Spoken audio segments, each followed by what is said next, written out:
string, ou seja, um inversor de parede, também é uma instalação que nós fizemos. É uma instalação de 22 placas. Opa, são 22 placas. Aqui era a BID de 335. Só que aqui nós estamos usando o inversor Fronius, que é uma outra marca muito vendida e muito bem aceita pelo mercado de inversor string. E a cara do aplicativo é totalmente diferente, porque cada fabricante faz de uma maneira, né? Então, o que nós temos aqui nesse aplicativo da Fronius? Ela vai mostrar de cara em que horas eu estou no dia, no caso que eu, inclusive de hoje, ó, do dia 18, eu dei um print no celular para mostrar para vocês, e eu dei esse print às 8h56 da manhã.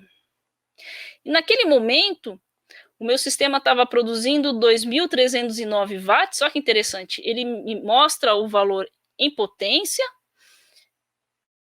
e embaixo ele me mostra o valor em energia, que é 623 watt-hora. Por que é importante esse 2.309 watts? No caso aqui dessa instalação, nós estamos falando de um inversor que ele tem 5 kW de potência.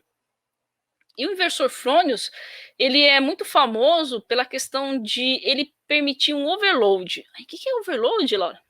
É assim, o inversor Fronius, ele permite que você coloque mais placas do que o limite normal de um inversor string. Ele permite até você dobrar. Então, em vez de você ter 5 kW de placa instalada, ele permite, vou exagerar para vocês entenderem, até 10 kW. É lógico que a gente não vai chegar ao limite, mas só para vocês entenderem. E por que isso é importante em questão de overload? Porque num dia que está sombreado, as placas não produzem o full, o total dela, que seria o 335, ela produz menos. Então, ela produzindo menos, cada uma produzindo menos, e você tem um sistema sobredimensionado, faz com que você mantenha a sua produção alta. E nos dias em que tiver um sol a pico, aí ele faz o tal do ceifamento.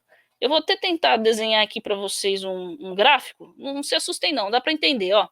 Pensa assim que a produção, ela é essa onda aqui. É uma onda assim, ó. Beleza. Aí, normalmente é assim, perfeito, sem nuvens, né? Tem nuvem e começa... Depois a gente vai ver outro gráfico que dá para ver melhor. Ele começa a dar umas trepidaçãozinhas assim. Então, o que seria esse ceifamento? Se eu produzir além dessa onda, ele vem aqui em cima, ó, porque o meu limite é 5 kW, né?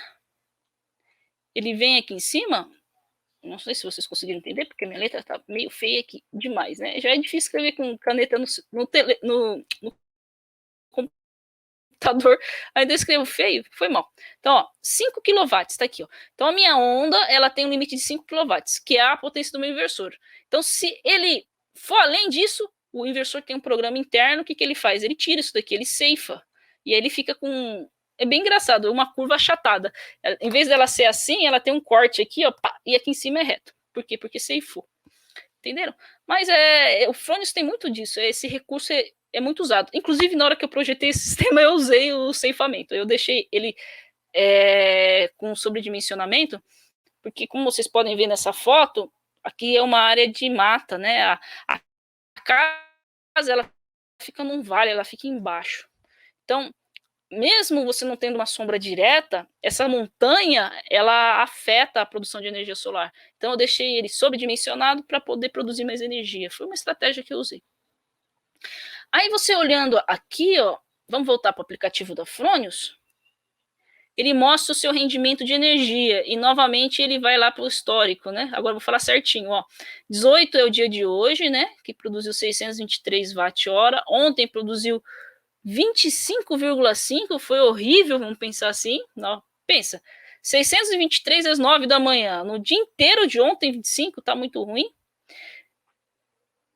Ah, mas peraí que eu tô falando uma coisa errada, desculpa, a unidade é importante, tomem cuidado com a unidade na hora que vocês estiverem fazendo a leitura para não cometer o mesmo erro que eu.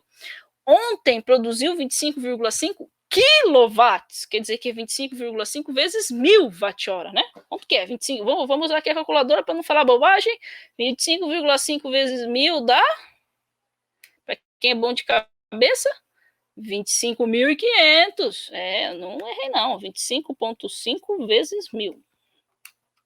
25.500 watt-hora. Só que hoje produziu 623 watt-hora. Então, cuidado com o K vale 1.000. Então, ontem produziu bastante energia assim, desculpa, eu que me perdi. Mas agora eu vou me redimir. No dia 13, aqui olhando para trás, produziu 13,5 kWh, produziu menos, porque a gente estava um dia bem fechado, bem nublado. Então, no seu dia a dia, do seu sistema, é importante você diariamente monitorar como que está essa produção de energia aqui, todo dia. Dá uma olhadinha lá no celular, dá uma monitorada para ver como que está produzindo o meu sistema, como que está o gráfico, porque inclusive você vai se acostumar com aqueles números, com aqueles dados, e se algo tiver diferente daquilo, você já pode fazer o quê? Ligar para a empresa que instalou para você. Eu tô olhando aqui no aplicativo e ontem estava um sol de rachar e o negócio não produziu bem menos. O que aconteceu? Será que você pode vir aqui fazer uma visita para dar uma inspecionada no sistema? Lembra, você é o gerente da sua instalação. Então é importante você estar de olho no que está acontecendo. O que mais? Então, o aplicativo da Fronius, ele também nos dá mais 3 dados aqui. Ele nos dá a produção em CO2. O que seria essa produção em CO2? Lembra das termoelétricas que estão sendo ativadas para produzir energia? Então, a energia solar é uma energia limpa. Então, o fato de você estar usando a energia solar ao invés de usar uma termoelétrica significa como se você estivesse capturando carbono. Então, quanto de carbono o seu sistema capturou durante o seu período de funcionamento, ligado às questões de sustentabilidade? No caso dessa cliente aqui, o sistema dela funcionando já capturou 7,28 toneladas de CO2. Bastante, né? O aplicativo da Fronius, ele também permite o cálculo do payback, que é quanto que o seu sistema está produzindo, para você ver em quanto tempo aquele investimento seu se pagou. Porque essa é uma outra vantagem da energia solar. Lembra? Você vai fazer um investimento, mas o fato de você economizar com o que você paga na conta de luz, esse investimento vai retornar para você depois. E isso é possível você monitorar via celular, tá? E aqui nessa cliente está como 0 porque está com algum erro de configuração. Depois, inclusive, eu preciso checar isso.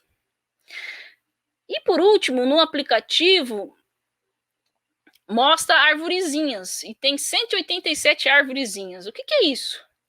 É uma conversa que eu tentei explicar em outro vídeo e eu não sei se todo mundo capturou a mensagem. Eu vou dar uma repetida aqui. É como se a energia solar plantasse árvores. Aí você fala, não, mas isso é um absurdo. Como é que a energia solar planta árvores? Isso está relacionado novamente à captura de carbono. Porque quando uma árvore está viva, funcionando, ela captura CO2 da atmosfera para jogar oxigênio de volta, que é o que nós respiramos, e para realizar por meio de um processo que chama fotossíntese, e que também algumas árvores, através dessa fotossíntese, vamos lembrar lá da escola, ela faz os frutos, né, que servem inclusive de alimento para a gente.